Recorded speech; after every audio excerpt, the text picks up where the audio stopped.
Hello? Yan, meron na. Bali, sa blueprint, explain ko yung mga function nito. Sabi dito, ito dahil sa SOPA blueprint ako. Ito yan. Save, compile.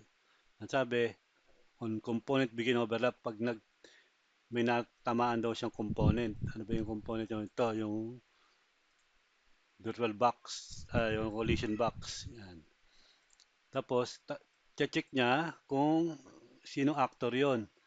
Kapag si third person character yon, tatakbo siya dito. Magseset siya, i-on niya yung mouse, tapos ikukunin niya yung player controller no player zero. Tapos yun ang target na mouse use input, tapos kikreate ng button widget. Yung button widget, ito yun ginawa ko. Ayan, yan. Tatlo lang, mayroon lang tatlong click event yan. Ayun, tapos i-add sa viewport. Ayun, tapos i-set na yung input mode sa game and UI. Ibig sabihin na gumagana pa rin yung games pero nakafocus siya dun sa widget. Okay, tapos print string para malaman ko kung tumagos. Okay, tapos pwede rin siyang sa I.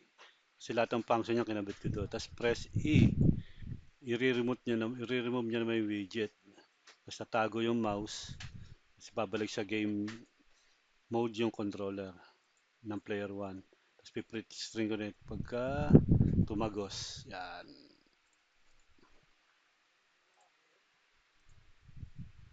Ayun o.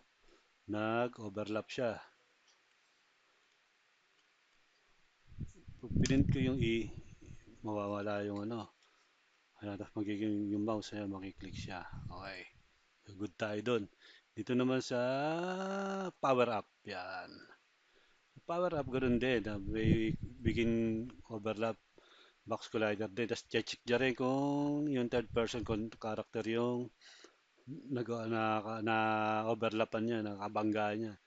Tapos, ginigay ko lang to para pwede ko rin gamitin yung queue sa sequence kasi ibig sabihin sa pareho niyang gagawin yan eh. Sabihin niya lang print string. Ayun. Tapos, isa, ang gagawin niya, i-destroy niya na. Ito, destroy niya. I-destroy niya na yung object. Pagka na-press yung Q. Yan. O, print string din para kung malaman kung tumagos. Kasi ito naman, pag nag-press ng R, uh, print string siya ulit. Sasabihin niya na-press yung R. Tapos i-spawn niya yung BB power up character. Ito yung BB power up character. Diba? Ito. Yun, tapos idaglagay ko ng random float range. Sabihin, yan, ganyan lang yung unit niya. Sa 100 to 1,000 to 200 units lang siya sa X. Tapos 1,200. Sabihin natin to 1.5 lang. Ayan, 1.5. Ayan. Tapos yung location niya sa Z, yan, 50. Tapos scale niya, default 00. Ayan, tapos print string lang din para malaman kung tumagos. Compile, save.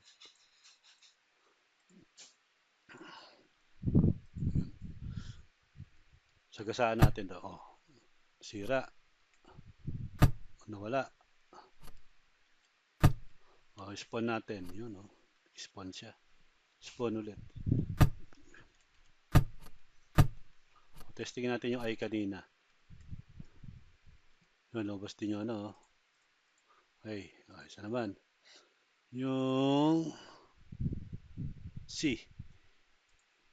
Pag nag-press ng C, sabihin na nag-press ng C, parang binabasa mo lang yun eh. Yung sequence ng mangyayari. Press C, piprint yung string, sabihin na na-press yung C, tapos papalitan niya yung parameter na color value ng materials. Na ito yon.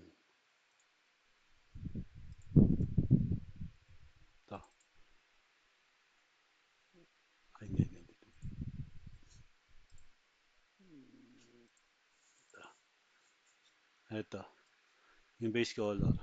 Tapos ginawa natin siyang parameter, parang integer na pwede mag-communicate, pwede mapalitan, ma-alter yung value. Yan. Ito yun. Ito yung pinapalitan natin. Apply, save. Ayun yun. Magbibigay siya ng random float value para magkaiba-iba ang kulay. Tapos yung color parameter, ito yun. Oh, test na. Yan. Press C. Oh, mabago kulay. Oh. Okay. Tsaka na natin paliwanag lahat.